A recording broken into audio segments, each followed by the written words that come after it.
Il est 12h20, vous écoutez Heure Essentielle sur Lux Radio. Comme promis, nous accueillons au micro Adnan Rmel, enseignant-chercheur à l'Université des Sciences de Fès.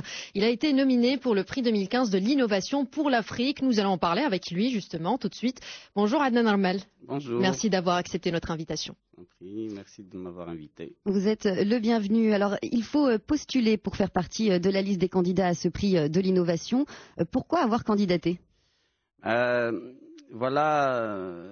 Une fondation qui se trouve en Suisse et qui veut encourager l'innovation en Afrique parce que vous connaissez la Suisse et l'innovation, ça va ensemble. Alors, juste pour préciser pour nos auditeurs, c'est l'AIF, l'African Innovation Foundation.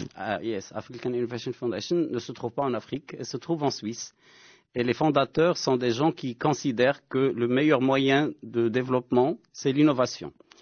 Donc, quand ces gens nous font un prix de l'innovation, je pense que la plus petite action que nous pouvons faire, c'est de postuler pour leur prix, qu'on l'emporte ou qu'on ne l'emporte pas. Mais déjà postuler, c'est un signe de respect pour l'effort que font ces gens-là. Très bien. Alors pour ce qui est de votre innovation, il s'agit d'une alternative naturelle aux antibiotiques destinés au bétail et à la volaille. Votre innovation empêcherait notamment la transmission des germes de l'animal à l'être humain. Est-ce que vous pouvez nous expliquer le plus simplement possible, bien sûr, ce que c'est que cette formule naturelle et comment elle fonctionne ? Ok. Alors cette recherche, moi je l'ai commencé avec des producteurs de volailles, des producteurs de bétail. Donc ça part d'un besoin. Voilà, ça part d'un besoin et des vétérinaires qui me disent on a besoin d'une alternative, d'abord parce que ça marche plus avec ces antibiotiques et d'autre part parce qu'il y a l'OMS qui fait des alertes, qui dit il faut arrêter ces antibiotiques. D'ailleurs, ils ont été arrêtés en Europe, par exemple. Depuis 2006, il est interdit de les utiliser.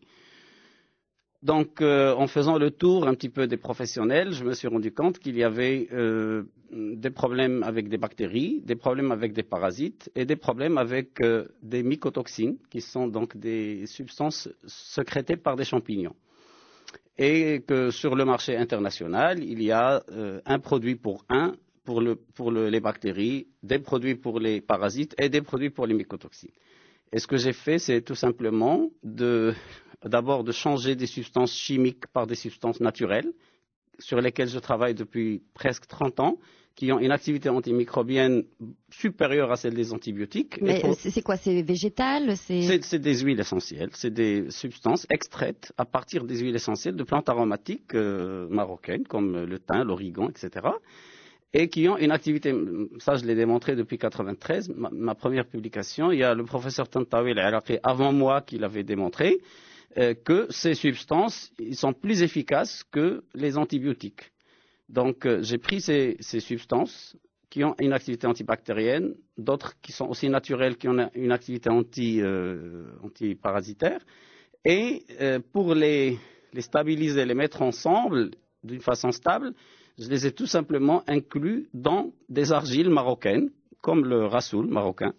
Et ça fait donc un seul produit qui remplace plusieurs produits qui sont... Et puis c'est un produit 100% naturel, 100% marocain, qui remplace plusieurs produits qui ne sont pas naturels et qui sont importés et qui coûtent plus cher. Donc finalement, c'est une alternative qui remplace sans être plus cher. Alors, Adnan Rmel, je rappelle que vous êtes enseignant-chercheur à l'Université des Sciences de Fès et que vous êtes nominé pour le prix 2015 de l'innovation pour l'Afrique. J'ai lu que cette formule, le naturel que vous avez développé, n'implique pas de frais supplémentaires pour les agriculteurs. Est-ce que ça faisait partie des contraintes que vous vous êtes imposées ? Oui, tout à fait, parce que c'est bien beau de faire une innovation, mais si cette innovation ne va pas être acceptée par les clients pour lesquels elle est destinée, finalement, ce serait un travail pour rien. Donc, ça, c'est ce que j'enseigne à mes étudiants, jeunes chercheurs que je salue par là même. Je leur dis toujours, il faut que vous apportiez une solution qui soit techniquement, mais aussi économiquement acceptable. Qu'est-ce que cette innovation va changer pour le consommateur ? Pour le consommateur, je dirais que déjà le goût de la viande, le goût du lait, le goût des œufs va être meilleur parce que ça va sentir un petit peu les huiles essentielles. Et puis, il sera sûr que lorsqu'il prend ce qu'il prend, il n'a aucun risque sanitaire de tout ce qui est dit par l'Organisation mondiale de la santé, par des chercheurs qui tirent des signaux d'alarme dans ce sens. Adnan Remmel, enseignant-chercheur à l'Université des sciences sociales de Fès, comment en êtes-vous venu à travailler sur cette problématique? Qu'est-ce qui a motivé vos recherches? Bon, vous l'avez dit tout à l'heure, vous avez parlé des agriculteurs qui vous ont sollicité, avec lesquels vous avez travaillé. Vous avez travaillé seul? Non, on ne peut pas travailler seul. J'ai travaillé avec des vétérinaires, avec des agronomes, avec des industriels aussi avec lesquels on se concerte, on discute.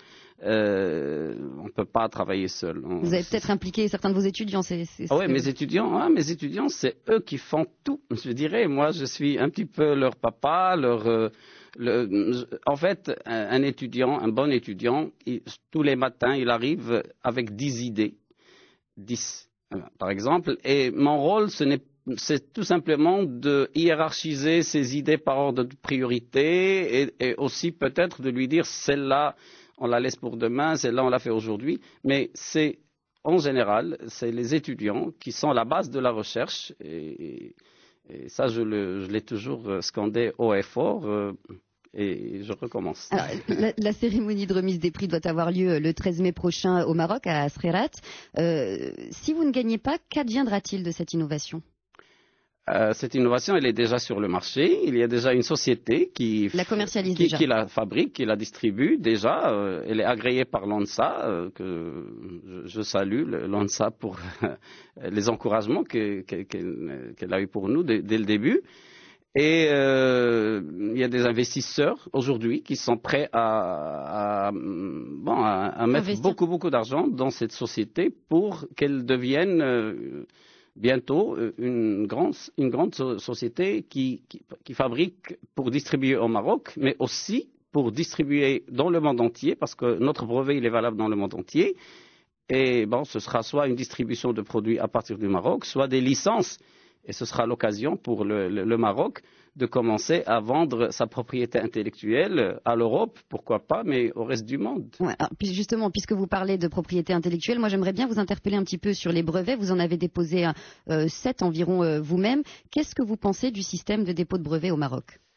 L'OMPIC, qui est l'Office marocain de la propriété industrielle et commerciale du Maroc, c'est l'une des administrations, entre guillemets, parce qu'elle ne ressemble pas beaucoup à une administration, que je considère, moi, modèle au Maroc, et que beaucoup de pays arabes et non arabes nous envient beaucoup, parce qu'il y a un effort, il y a des cadres très compétents, et ils œuvrent énormément pour valoriser et pour protéger la propriété intellectuelle marocaine.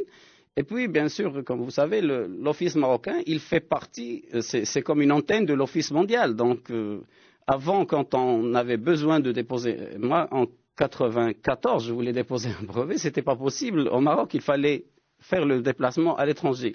Maintenant, à partir du Maroc, on peut déposer son brevet dans le monde entier.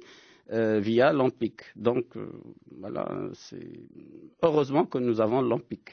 Sarah, vous aviez une question? Oui, et vous nous disiez tout à l'heure hors antenne, en off, Adnan Remmel, que le dépôt de brevet n'est pas forcément gage de réussite. Oui, ça aussi, il faut savoir que c'est pas à chaque fois qu'on va déposer un brevet que ce brevet va être valorisé. Oui. Parce que entre le dépôt et l'arrivée du produit pour lequel on a déposé un brevet sur le marché, il y a un chemin, et c'est un chemin qui n'est pas facile pour l'inventeur, parce que tout seul, il ne peut pas le faire. Donc moi, par exemple, mes brevets, c'est grâce à des industries marocaines, grâce à des business angels marocains, grâce à l'université marocaine, que j'arrive à persévérer pour voir mes produits arrivaient sur le marché. Donc, le produit de l'invention, il est déjà sur le marché. Et bientôt, Inch'Allah, vous allez m'inviter peut-être pour d'autres inventions. On l'espère pour vous. Juste rapidement, est-ce que vous avez une idée du prix à laquelle ce produit, là en l'occurrence, pourrait être commercialisé? Il est actuellement commercialisé à 50 dirhams le kilo. Et donc le fabricant d'aliments va mettre 2 kilos par tonne, ça lui fait 100 dirhams par tonne, ce qui remplace des produits importés qui vont jusqu'à 250-300 dirhams par tonne. Donc ça leur fait une bonne économie avec, je fais un peu de publicité, avec une meilleure efficacité.